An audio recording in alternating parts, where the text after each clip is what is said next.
तो नमस्कार, आप सभी का स्वागत है आपके अपने यूट्यूब चैनल एक्सेस एकेडमी पर। आज की इस वीडियो में बात करेंगे 12,460 शिक्षक भर्ती स्कूल आवंटन से जुड़ी हुई महत्वपूर्ण अपडेट। दिन भर जो घटनाएं घटित हुई हैं उन सभी के बारे में विस्तार पूर्वक और सही जानकारी आप सभी को देने का प्रयास करेंगे। आप सभी से निवेदन है वीडियो को बिना स्किप किए अंत तक देखें, जिससे वीडियो में शेयर की गई सारी जानकारी को आप आसानी से समझ सकें। इस वीडियो में दोस्तों हम बात करेंगे कि 11 मार्च सुप्रीम कोर्ट सुनवाई और सरकार की तैयारी को लेकर के क्या अपडेट है। वहीं सचिव के स्थानांतरण को लेकर के जो आज खबर सोशल मीडिया पर बहुत तेजी से फैल रही है उससे जुड़ी हुई बड़ी अपडेट और सच्चाई आप सभी को डिस्कस करेंगे।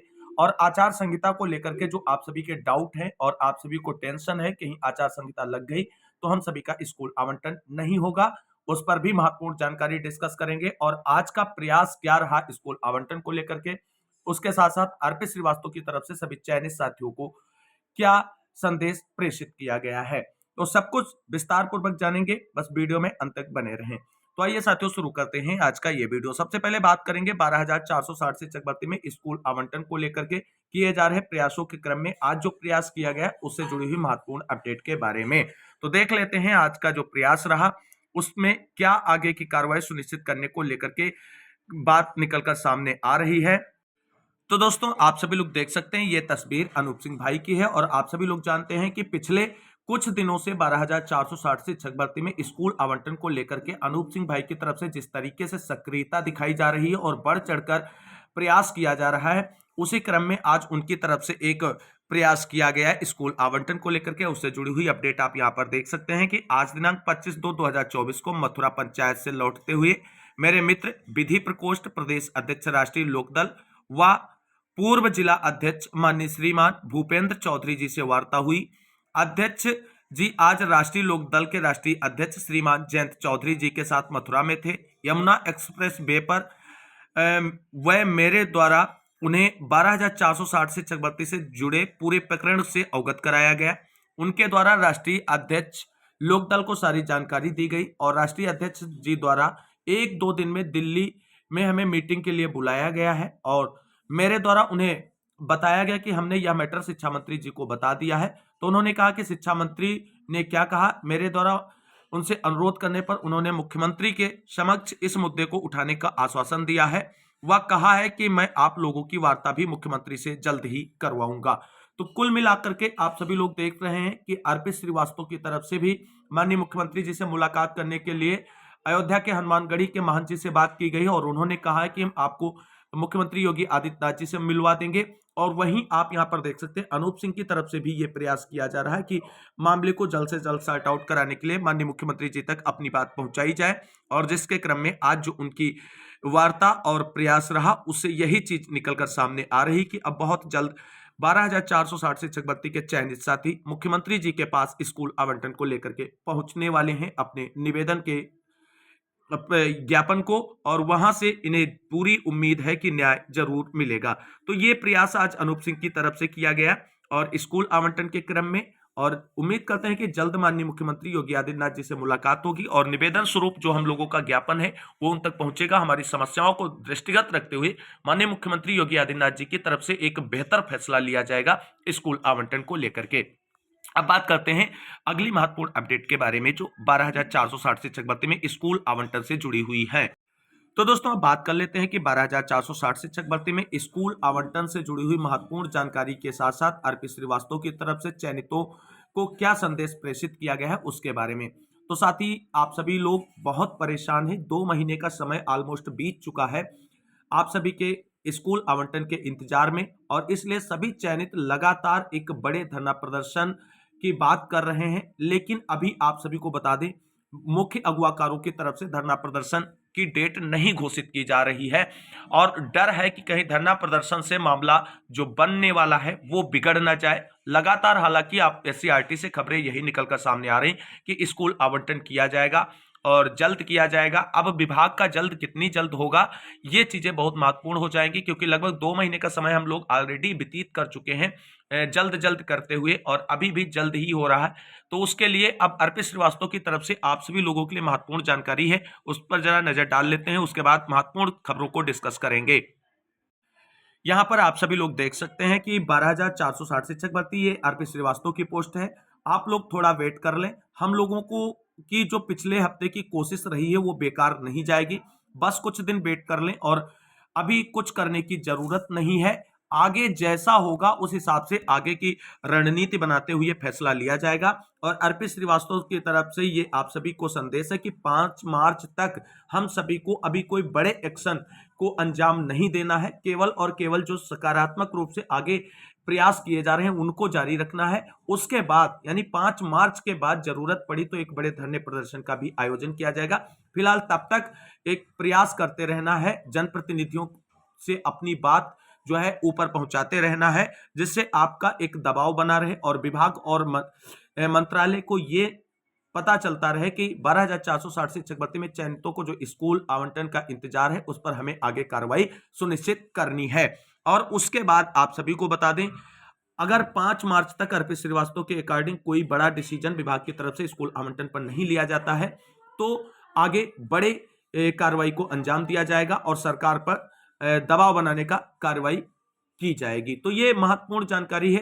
तो कुल मिलाकर के अगर आप सभी के लीडर इस तरीके से चाहते हैं कि अभी हमें कुछ दिन वेट करना चाहिए, बड़ी कार्रवाई, धरना प्रदर्शन, आंदोलन को अंजाम देने से पहले, तो आप सभी को वेट करना चाहिए। बाकी जो आप अपने स्तर से प्रयास कर रहे हैं, जैसे बेसिक शिक्षा मंत्री जी से मुलाकात कीजिए, मुख्यमंत्री जी से मुलाकात कीजिए, सचिव सर से मुलाकात कीजिए, अन्य बड़े नेताओं से मुलाकात करिए, जिससे आपका एक जो प्रेशर बिल्डअप किया है आप सभी ने वो हमेशा कायम रहे और विभाग आप सभी के मुद्दे से हट के कोई दूसरे मुद्दे पर अपना ध्यान ना लगाने पाए। ये चीजें भी ध्यान रखनी है।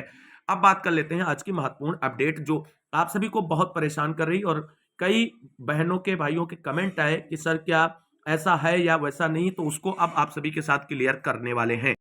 तो सबसे पहले बात करेंगे 11 मार्च सुप्रीम कोर्ट सुनवाई और सरकार की तैयारी से जुड़ी हुई आज की बड़ी अपडेट के बारे में। दोस्तों जैसा कि आप सभी लोग जानते हैं 12,460 शिक्षक भर्ती में जितनी भी याचिकाएं हैं, चाहे उमेश चंद्र की याचिका हो या अर्चना राय वाली याचिका हो या रूप सिंह की जो याचिका थी उस पर सुनवाई करते हुए उसे भी अर्चना राय वाली याचिका के साथ कनेक्टेड कर दिया गया है। और ये सारी टैग याचिकाओं की सुनवाई आप सभी लोग जानते हैं 11 मार्च को फिक्स हो चुकी है। तो अब आप सभी को बता दें, यहां पर 2-3 पॉइंट ध्यान रखना है कि अब सरकार को कोई अर्जेंसी लगाने की जरूरत नहीं, क्योंकि सुनवाई के लिए डेट ऑलरेडी फिक्स हो चुकी है और उस डेट पर 100% सुनवाई होने जा रही है। तो ये पॉइंट यहां पर आप सभी के मन में नहीं आना चाहिए कि सरकार अर्जेंसी लगाए। अब आप सभी को बता दें, जिस तरीके से अर्पित श्रीवास्तव ने आप सभी के लिए जो प्रेषित संदेश है उसमें कहा है कि 5 मार्च तक हम लोग इंतजार करते हैं। 5 मार्च तक बिल्कुल क्लियर हो जाएगा कि सरकार 11 मार्च की सुनवाई के लिए किस तैयारी के साथ जा रही है। कहीं ऐसा तो नहीं जिस तरीके से रूप सिंह की याचिका पर सुनवाई के दौरान अपने अधिवक्ता न भेजकर लचर पैरवी का प्रदर्शन किया है, ऐसी ही तैयारी के साथ 11 मार्च की सुनवाई में तो नहीं जा रही। अगर ऐसे कुछ इनपुट या संकेत मिलते हैं तो एक बड़ी कार्रवाई को अंजाम देते हुए सरकार पर दबाव बनाया जाएगा और प्रयास किया जाएगा कि सरकार 11 मार्च की सुनवाई में solicitor general Tushar Mehta sir को खड़ा करे और मामले को निस्तारित कराए। और आगे की जो भी कार्रवाइयां हैं, चाहे थर्ड काउंसलिंग हो या अगर चयनितों का स्कूल आवंटन सुप्रीम कोर्ट के आदेश की स्टेटस क्यू की वजह से रुका है तो उस पर भी डायरेक्शन ले, और ये सारी चीजें सरकार जो है 11 मार्च के लिए कर सकती है।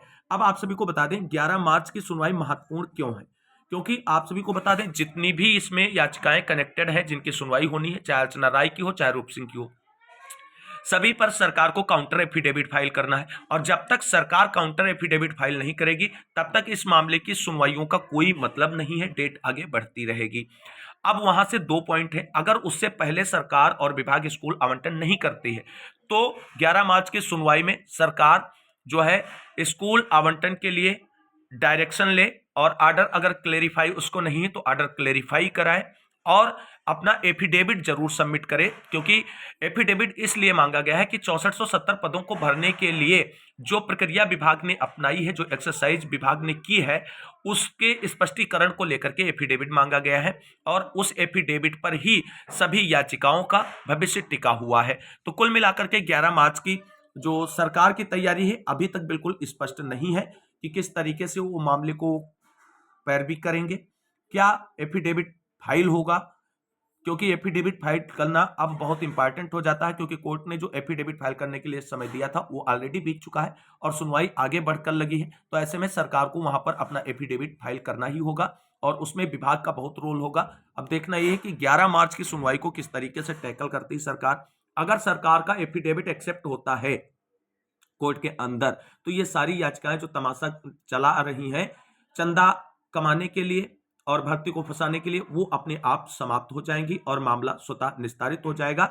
तो स्कूल आवंटन वालों को तो कोई टेंशन नहीं, उन्हें तो स्कूल आवंटन होगा ही। अगर विभाग सुप्रीम कोर्ट सुनवाई और डायरेक्शन से पहले कर देता है तो बहुत अच्छी बात, नहीं करता है तो उसके बाद में होगा और उसके बाद थर्ड काउंसलिंग के भी रास्ते खुल सकते हैं। लेकिन अब आप सभी को बता दें, जो आज की सबसे बड़ी अपडेट निकल कर आई, सचिव का स्थानांतरण की खबर।